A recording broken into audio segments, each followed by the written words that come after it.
114,000 Rivian customers are waiting for trucks and SUVs just like these, and many have sat on that wait list for more than a year. Currently we're in body shop. This is R1 body shop that we're looking at right now.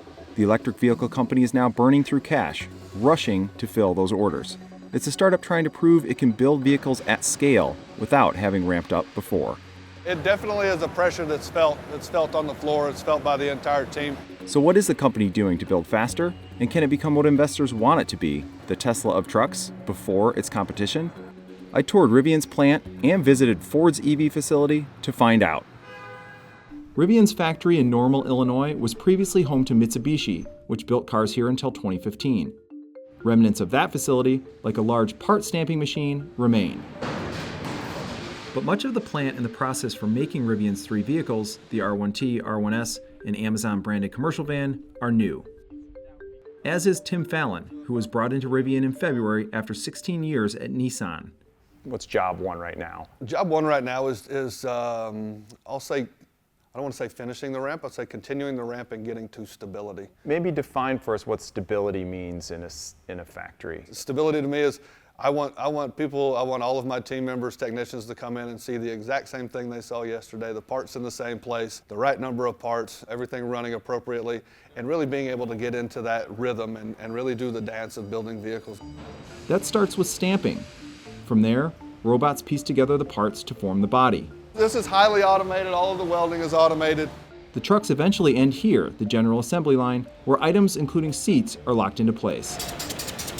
Getting this entire process to run smoothly has been a challenge for Rivian. Earlier this year, manufacturing issues sometimes left workers idle for hours.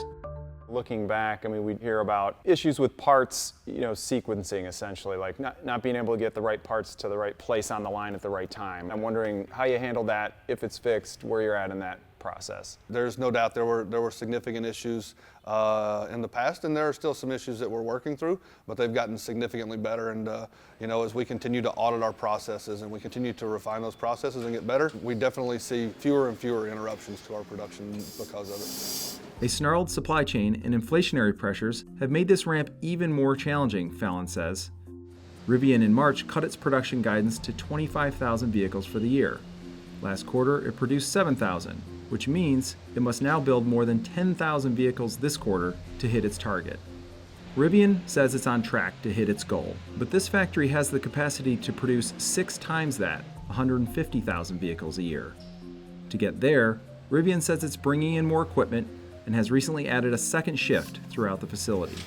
Can you boil it down to what it is that would keep you from, instead of doing 25,000 this year, doing 50,000? It's the working with our supply chain, and then also the ability to get the second shift on and really get everything ramped up to that second shift. So that increasing productivity that we'll see throughout the rest of this year and into next year will allow us to consistently be able to get the vehicles out to our customers at a higher rate than we have been.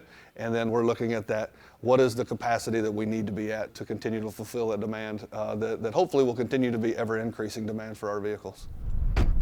After the factory tour, we borrowed an R1T to travel back to Detroit. A couple stops to charge made it a 9-hour trip, giving me plenty of time to reflect on what I saw. My impression from being there is the place is super busy, but also, I don't think the line's moving at a rate that you'd see in a traditional auto plant. You can tell it's a young factory that's still going through some growing pains, but I think they feel pretty confident in the fact that they can scale up from here. Rivian CEO RJ Scaringe has said he eventually aims to sell 10 million vehicles a year around the world, similar to Toyota today. Getting there will mean getting that plant and future facilities to full capacity. It's a very different challenge to build a couple a week versus to build 100. It's a very different challenge to build 100 a week versus 100 a day. And so getting past the first stage doesn't necessarily prepare you for the second stage of more higher volume production. Rivian is spending heavily to try to get there, reporting a total net loss of $5 billion in the first 3 quarters of this year. If you're an investor in Rivian, you want to see market share, you want to see a return on investment. And so getting a foothold in the market and establishing yourself as the leader in EV trucks has to be the goal for them. Rivian was the first EV truck to market, but it's no longer buyer's only option. Ford, the leader in gas-powered pickups, is now selling its EV, the F-150 Lightning. From the moment we opened up Lightning for reservations, we saw a huge inrush of customers. We got over 200,000 reservations before we closed the reservation book. Ford started delivering trucks to reservation holders in May and has so far sold around 13,000 Lightnings, including 2,000 in November. The company's target, 150,000 truck annual run rate by the end of next year, or about $12,500 a month. Palmer says that's multiple times the amount Ford originally planned.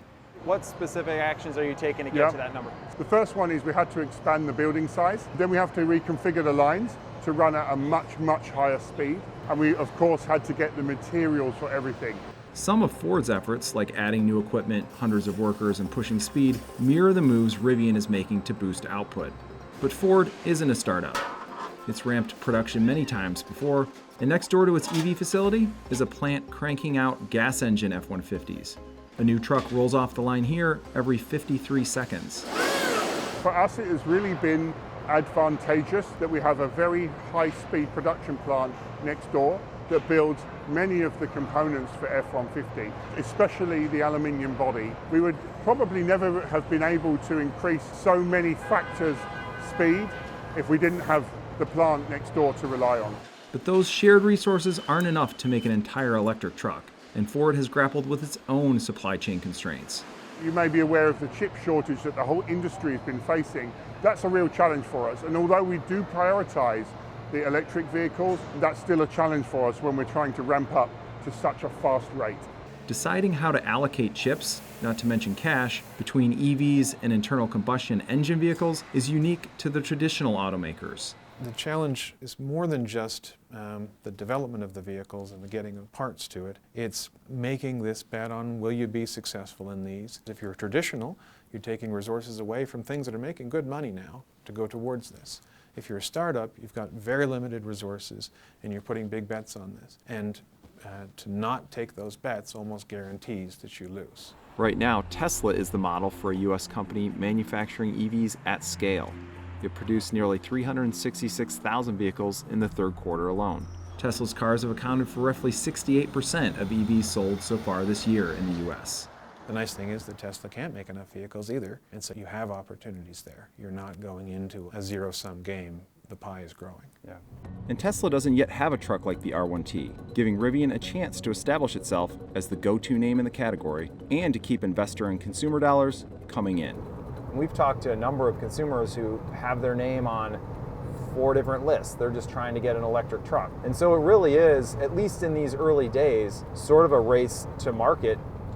Rivian and Ford's ability to speed up production and pull ahead of the competition will impact which vehicles customers drive or don't drive in the future.